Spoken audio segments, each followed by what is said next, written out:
নমস্কার, কেমন আছেন সবাই? আরও একটি ছোট্ট ভ্লগে আপনাদের স্বাগত জানাই। তো আপনারা দেখতেই পাচ্ছেন এখানে কিন্তু বেশ কিছু ধরনের মাছ রয়েছে। আসলে সকালে যখন মর্নিং ওয়াকে গেছিলাম সেখান থেকে আসার পথে কিন্তু বাজারে গেছিলাম। আর মাছের বাজারে যেতে কারই না ভালো লাগে বলুন, মাছ দেখতেও তো ভীষণ ভালো লাগে। তো এই মাছগুলিকে দেখে ভীষণ ভালো লেগেছিলো, তো সেই কারণের জন্য একটু ভিডিও করে নিয়েছিলাম।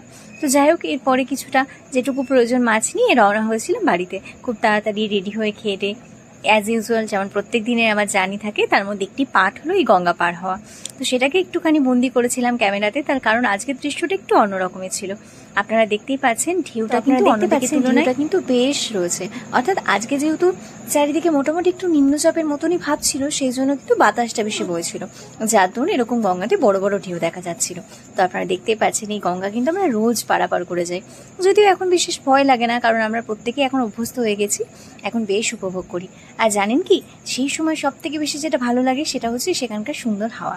তো স্কুল থেকে ফিরে এসে ভাবলাম একটু সময় রয়েছে, চলে গেছিলাম বড়জাটার কারখানায়। খুব স্বাভাবিক এই দৃশ্যটা দেখে কিন্তু মনটা ভারী আনন্দে ভরে উঠেছিল, তার কারণ হাতে গোনার কয়েকটা দিন পরেই কিন্তু মায়ের পুজো শুরু হয়ে যাবে। একটু মন খারাপও হয়, কারণ পালবাড়িতে মোটামুটি 3টে মাস ধরে কিন্তু ঠাকুর তৈরি চলে।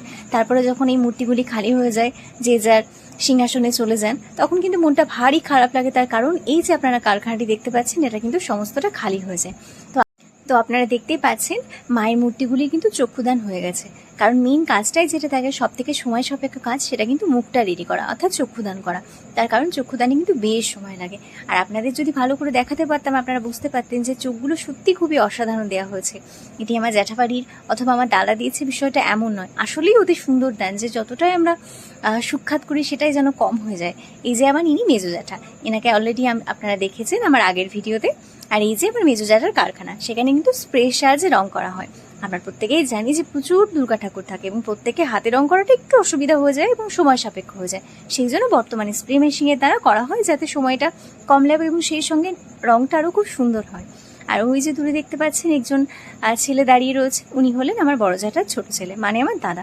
উনিও কিন্তু চক্ষুদানি করছিলেন। তো আমি যখন যাই তখন দেখছিলাম উনি চোখের সেট দিচ্ছিলেন। তো সেই কারণের জন্য ওনাকে আমি কথা বলিনি, তার কারণ চক্ষুদান করা একটা অত্যন্ত সেন্সিটিভ জিনিস, মানে এতটাই সাবধানে দিতে হয় যে একটু এদিক ওদিক হয়ে গেলেই কিন্তু বাজে হয়ে যাওয়ার সম্ভাবনা থাকে। যদিও পালবাড়ির যে দক্ষ কর্মীরা রয়েছেন বা যারা শিল্পীরা রয়েছেন, তারা কিন্তু অতি সুন্দর চোখ দেন।